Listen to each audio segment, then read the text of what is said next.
बच्चों, तो मेरा बहुत बहुत नमस्कार और आपका एक बार फिर से स्वागत करते हैं आपके अपने educational platform Shivansh coaching classes पे। तो चलिए, जैसा कि आप लोगों को पता है कि क्लास 10 का हम लोग साइंस का लेक्चर पढ़ रहे हैं और मैं साइंस से पढ़ाता हूं। और आज हम लोग क्लास 10 के साइंस के केमिस्ट्री का तीसरा चैप्टर धातु और अधातु शुरू करने वाले हैं, जिसको हम लोग इंग्लिश में नॉन मेटल और मेटल और नॉन मेटल के नाम से जानते हैं। तो इस चैप्टर में हम लोग को पढ़ना क्या क्या है, सबसे पहले हम लोग ये जान जाते हैं। सबसे पहले हम लोग को पढ़ना है कि धातु क्या होता है, अधातु क्या होता है, उपधातु क्या होता है, धातु अधातु और क्या भौतिक गुण है इसका, क्या रासायनिक गुण है, और खनिज क्या होता है, अयस्क क्या होता है, फिर किसी भी पदार्थ का शुद्धिकरण कैसे कर सकते हैं। चलिए देखते हैं, आज जितना हो सकता है हम लोग इसको कवर करते हैं और फिर जो अगला टॉपिक बच जाएगा उसको नेक्स्ट लेक्चर में करेंगे। तो सबसे पहले हम लोग देखते हैं कि देखिए, जैसे हम लोग के स्क्रीन पे है चैप्टर का नाम धातु और अधातु। तो सबसे पहले हम लोग को पता होना चाहिए धातु क्या होता है और अधातु क्या होता है। तो देखिए क्या लिखा है बच्चों कि वे पदार्थ जो क्या करते हैं, जो किसी भी रासायनिक अभिक्रिया में इलेक्ट्रॉन को त्याग कर, जब भी इलेक्ट्रॉन क्या होता है, इलेक्ट्रॉन को देखो ई से प्रदर्शित किया जाता है और उसके ऊपर कौन सा चार्ज रहता है, निगेटिव चार्ज रहता है। तो जब भी कोई चीज निगेटिव चार्ज को जो है कि उसका त्याग करेगा तो उसके ऊपर कौन सा आयन बनेगा बच्चों, उसके ऊपर धन आयन बनेगा। तो वे पदार्थ जो रासायनिक अभिक्रिया में इलेक्ट्रॉन को त्याग कर धन आयन बनाने का प्रवृत्ति रखता है या फिर गुण रखता है, वो क्या कहलाता है, वो धातु कहलाता है। ठीक, धातु का बहुत सारा एग्जाम्पल है, लेकिन हम लोग देखो सोना और चांदी लिखे हुए हैं। ठीक, उसके बाद हम लोग देखे थे अधातु क्या होता है, क्योंकि चैप्टर में धातु और अधातु दोनों का नाम दिया है। ये वाला चैप्टर जो है क्लास 9th में आप लोग पढ़े होंगे, केमिस्ट्री का सेकंड चैप्टर, क्या हमारे आसपास के पदार्थ शुद्ध हैं, तो उसमें भी आप लोगों को पता चला होगा कि तत्व का जो है ये सब पार्ट होता है। ठीक, तो हम लोग देखे थे। अब अधातु क्या होता है बच्चों, कि वे पदार्थ जो रासायनिक अभिक्रिया में क्या करता है, इलेक्ट्रॉन को ग्रहण करेगा यानी अपने अंदर लेगा। जब इलेक्ट्रॉन को लेगा तो इलेक्ट्रॉन के ऊपर कौन सा आवेश, निगेटिव चार्ज। ठीक, तो उस कौन सा आयन बनाएगा बच्चों, निगेटिव आयन। तो वे पदार्थ जो क्या करते हैं, इलेक्ट्रॉन को ग्रहण करके ऋण आयन बनाने का गुण रखते हैं, वही क्या कहलाते हैं, अधातु कहलाते हैं। जैसे कार्बन अधातु है, सल्फर, ऑक्सीजन और हाइड्रोजन ये सब क्या है, अधातु है। ठीक, अब उपधातु क्या होता है बच्चों, उपधातु वे पदार्थ होते हैं जो जिनमें धातु और अधातु दोनों का गुण पाया जाता है, वो क्या कहलाते हैं बच्चों, उपधातु कहलाते हैं। ठीक, जैसे कि एंटीमनी और आर्सेनिक। ठीक, इनकी संख्या काफी कम है।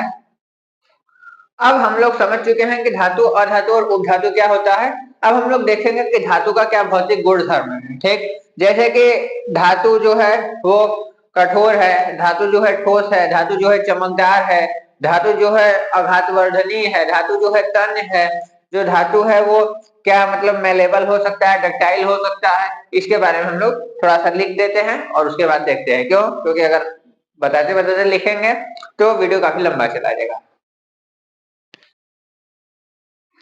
ठीक है बच्चों, तो अभी तक हम लोग जान गए धातु अधातु और धातु क्या होता है। हम लोग जानेंगे धातु के भौतिक गुणधर्म। भौतिक और रासायनिक गुणधर्म के बारे में आप लोगों को पहले भी मैं बता चुका हूँ।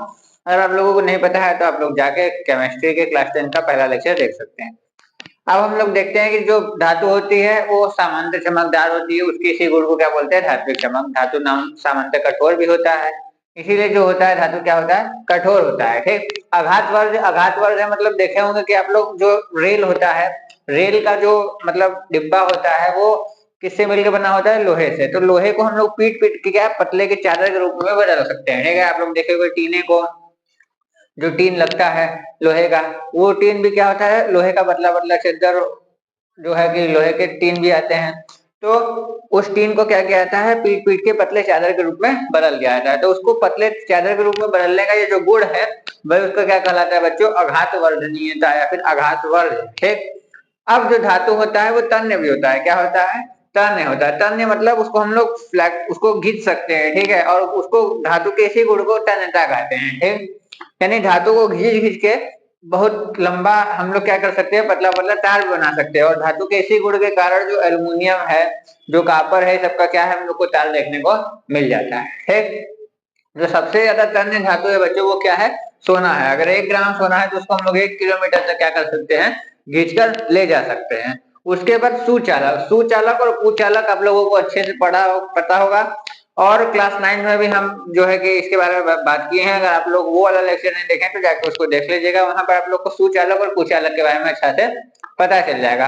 वैसे हम थोड़ा सा बता देते हैं। सु मतलब जिसमें आसानी से सुगमता पूर्वक विद्युत या फिर उष्मा का प्रवाह हो जाता है, वो विद्युत या उष्मा के सुचालक कहलाते हैं। ठीक है, यानी इसमें आसानी से विद्युत और उष्मा प्रवाह कर दी जाती है, वो उष्मा और विद्युत के क्या कहलाते हैं बच्चों? सुचालक कहलाते हैं। ठीक, और धात्विक ध्वनि क्या देखे होंगे, जैसे जो स्कूल में घंटी उंटी लगता है, तो जब हम लोग उसको किसी कठोर चीज से पीटते हैं तो उसमें आवाज उत्पन्न हो जाता है।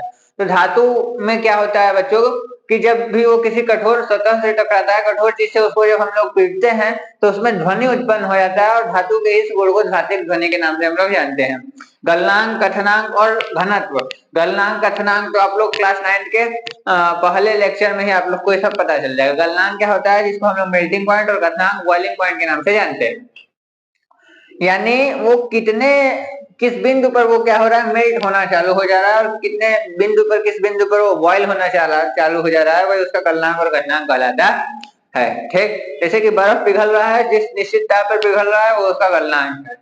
पानी खौल रहा है, उबल रहा है, जिस निश्चित ताप पर वो खौल रहा है वही उसका क्या है, कथनांक। ठीक है, तो जो धातु का गलनांक, घटनांक और घनत्व होता है वो क्या होता है, काफी ज्यादा अधिक होता है। तो आप लोग एक बार इसको स्क्रीनशॉट ले सकते हैं, और वही चीज यहाँ पर लिखा हुआ है। देखिए लिखा क्या है, धात्विक चमक। धातु चमकदार होते हैं, और धातु के इसी गुण को क्या कहते हैं, धात्विक चमक। सामान्यतः धातु आप लोग को चमकदार दिखेगा। कठोरता, सामान्यतः धातु कठोर अवस्था में होता है। ठीक, जो धातु होता है वो कठोर होता है, जैसे कि आप लोग सोना देखे होंगे कठोर रूप में पाया है, चांदी जो है वो भी कठोर रूप में है। उसके बाद जो भी आप लोग देख लेंगे कि जैसे कि एल्युमिनियम है, ये सब क्या है, कठोर अवस्था में पाया जाता है।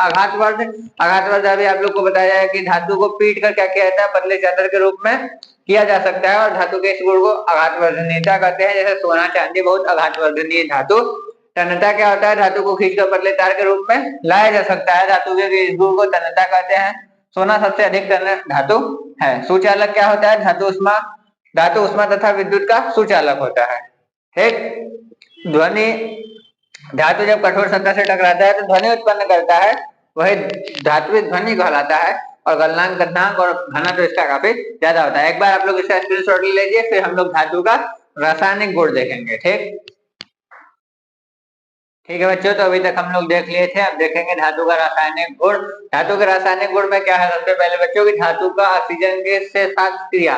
तो जब भी धातु ऑक्सीजन के साथ क्रिया करेगी तो देखिए धातु ऑक्साइड यानी धात्विक ऑक्साइड का फॉर्मेशन करेगी। तो जब भी बच्चों धातु का ऑक्सीजन के साथ क्रिया होगा, जब भी कोई धातु ऑक्सीजन के साथ क्रिया करेगी तो धात्विक ऑक्साइड का फॉर्मेशन या फिर धातु के ऑक्साइड का फॉर्मेशन करेगी, धातु के ऑक्साइड का निर्माण करेगी। देखिए कॉपर क्या है, धातु है, ये ऑक्सीजन से जब क्रिया किया तो कॉपर ऑक्साइड का निर्माण कर दिया। ठीक है, यानी जब भी कोई धातु ऑक्सीजन से साथ क्रिया करेगी तो धातु के ऑक्साइड का निर्माण करेगी। ठीक, अब उभयधर्मी ऑक्साइड क्या होता है बच्चों, उभयधर्मी यानी इसका धर्म क्या हो, दो प्रकार से, जैसे जो अम्ल और क्षार दोनों से अभिक्रिया करके लवण तथा जल का निर्माण करते हैं, वे धातु के ऑक्साइड उभयधर्मी ऑक्साइड कहलाते हैं। धातु का वे ऑक्साइड जो अम्ल और क्षार से क्रिया करके लवण तथा जल प्रदान करता है, वे धातु का ऑक्साइड उभयधर्मी ऑक्साइड कहलाता है। जैसे देखिए Al2O3 एल्यूमिनियम जो ऑक्साइड है वो हाइड्रोक्लोरिक अम्ल के साथ क्रिया करके जो है कि लवण और जल का फॉर्मेशन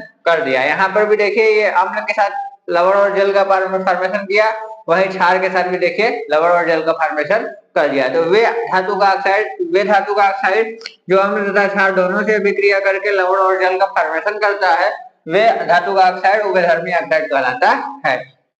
अब हम लोग देखेंगे बच्चों की धातु का हाइड्रोजन और ऑक्सीजन यानी जल के साथ जब अभिक्रिया हो रहा है तब क्या हो रहा है, तो जब ऑक्सीजन के साथ हो रहा था तो ऑक्साइड बन रहा था, अब इसमें हाइड्रोजन भी जुड़ जाएगा तो हाइड्रा ऑक्साइड बन जाएगा। क्या बन जाएगा, हाइड्रा ऑक्साइड। यानी धातु में क्या जुड़ा, हाइड्रोजन और ऑक्सीजन, यानी ऑक्सीजन का ऑक्साइड और हाइड्रोजन का हाइड्रा।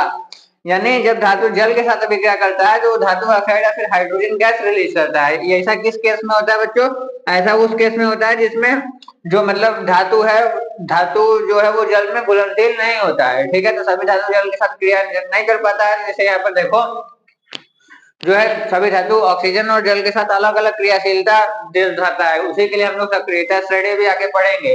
जैसे देखो पोटेशियम और सोडियम है, इतना अधिक अभिक्रियाशील धातु है कि अगर इसको बाहर रख दिया जाए तो ये ऑक्सीजन से क्रिया करेगा और क्या करेगा कि आग पकड़ लेगा, इसीलिए इसको केरोसिन के तेल में डुबा के रखा जाता है। किसको बच्चों? सोडियम और पोटेशियम को। ठीक, वहीं पर ये जो है ये ठंडे जल के साथ भी क्रिया कर सकता है, इसको गर्म जल के साथ क्रिया कर देगा कोई भी आवश्यकता नहीं है। यानी ये ऑक्सीजन खाली बाहर रख दोगे तो क्रिया कर लेगा ऑक्सीजन के साथ, इतना अधिक अभिक्रियाशील तत्व धातु है ये।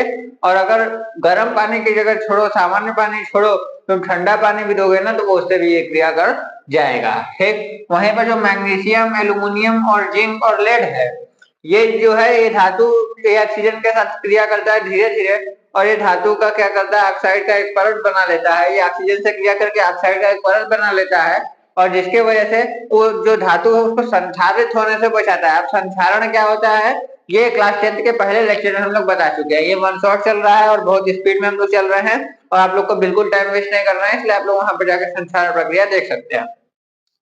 तो ठीक है, जो मैग्नीशियम, जो एल्यूमिनियम, जो जिंक और जो लेड है, ये जो है धातु के ऑक्साइड, मतलब धातु ऑक्सीजन के साथ जब ये सब क्रिया करते हैं तो ये ऑक्साइड का परत, ऑक्सीजन का एक परत ऊपर बना लेते हैं धातु के ऊपर, और जो ये संक्षारण से बचाने में मदद करने का काम करते हैं। उसके बाद जो ये लेड हो गया, जो मतलब कापर हो गया और सोना चांदी हो गया, ये सब क्या करते हैं? ये सब बहुत धीरे धीरे ऑक्सीजन के साथ क्रिया करते हैं, या फिर अक्रिय है, ये निष्क्रिय है, या धातु के साथ क्रिया ही नहीं करते। एक लंबे समय तक धातु के साथ ही कोई मतलब ये ऑक्सीजन के साथ कोई क्रिया नहीं करते। ठीक, तो ये तो हम लोग देखे कि ये जो ऑक्सीजन के साथ क्रिया करके क्या करेंगे। वहीं पर जल का देख लो, ये दोनों जो है वो ठंडे जल के साथ क्रिया कर लेंगे, लेकिन जो मैग्नीशियम है ये गर्म जल के साथ क्रिया करेगा। किसके साथ क्रिया करेगा? गर्म जल के साथ क्रिया करेगा। और एल्यूमिनियम, जिंक और लोहा जो है ये न ठंडे जल के साथ क्रिया करेगा न गर्म जल के साथ क्रिया करेगा। तो ये क्रिया किसके साथ करेगा? जो वेपर के साथ, वाष्प के साथ ये क्रिया कर जाएगा। कौन कौन कौन कौन बच्चों? एल्यूमिनियम, लोहा और जिंक। ठीक, आयरन, एल्यूमिनियम और जिंक जो है कि वाष्प के साथ अभिक्रिया करेगा, ना ही गर्म जल के साथ और ना ही ठंडे जल के साथ। उसके बाद हम लोग देखेंगे लेड। लेड जो है, ये लेड और कॉपर जो है बच्चों, ये क्या करेंगे कि धीरे धीरे अभिक्रिया करेंगे, और जो ये है सोना चांदी, ये एकदम निष्क्रिय है, ये ज्यादा अभिक्रिया नहीं करेंगे, ये सब जल के साथ अभिक्रिया एकदम नहीं करेंगे। ठीक, तो उम्मीद है बच्चों कि आप लोगों को समझ में आया होगा। अगर आप लोगों को समझ में आया तो एक बार इसका स्क्रीनशॉट ले लीजिए। अब हम लोग देखेंगे कि धातु जो है अम्ल के साथ अभिक्रिया करके क्या करेगा। तो जो धातु है वो अम्ल के साथ अभिक्रिया करके क्या करेगा। चलिए ठीक है, एक बार इसका स्क्रीनशॉट ले लीजिए बच्चों। तो हम लोग देखेंगे कि जो धातु है वो अम्ल से क्रिया करके क्या करता है। तो हम लोग इससे पहले हम लोग 18 वाले चैप्टर में देख चुके हैं, लेकिन एक बार फिर और देख लेते हैं कि जब भी धातु अम्ल के साथ क्रिया करता है तो लवण यानी साल्ट और हाइड्रोजन गैस का निर्माण करता है। देखो एक एग्जांपल देख लो, जो जिंक है वो भी एक धातु है, और जो HCl यानी हाइड्रोक्लोरिक अम्ल है ये भी एक क्या है? अम्ल है। तो जब धातु अम्ल के साथ अभिक्रिया किया तो जिंक क्लोराइड जो कि एक लवण है इसका निर्माण कर दिया, और उसके साथ साथ क्या? हाइड्रोजन गैस भी निकल गया। तो जब भी धातु अम्ल के साथ अभिक्रिया करता है तो लवण और हाइड्रोजन गैस का निर्माण करता है। इसको आप लोग लिख सकते हैं, और लिखने में मेरा समय जाएगा इसलिए मैं इसको इस फॉर्म में लिख चुका हूँ। ठीक, आप लोग बिल्कुल समझ गए होंगे कि जब भी धातु अम्ल के साथ अभिक्रिया करेगा तो लवण और हाइड्रोजन गैस का निर्माण हो जाएगा। देखिए जिंक एक धातु है, ये हाइड्रोक्लोरिक अम्ल के साथ अभिक्रिया किया, जिंक क्लोराइड और हाइड्रोजन गैस का निर्माण कर दिया। देखो एक टॉपिक और भी नोट में लिखवाया गया है। ये क्या लिखवाया गया है? मतलब बोर्ड टॉपिक है कि जब नाइट्रिक अम्ल में हाइड्रोजन, जो नाइट्रिक अम्ल है उसमें हाइड्रोजन गैस नहीं निकलता। क्यों नहीं निकलता? क्योंकि ये बहुत ज्यादा क्या करता है, ये जो H2 है इसको किस में बदल देता है? इसको जल में ऑक्सीकृत बहुत ज्यादा करता है, और ऑक्सीजन ऑक्सीजन को खींच लेता है। तो जो H2 जो निकलने वाला रहता है उसको ऑक्सीजन के साथ जोड़ के कन्वर्ट कर देता है किसमें? जल में। ठीक, इसीलिए इसमें जो है हाइड्रोजन गैस निकलता नहीं है।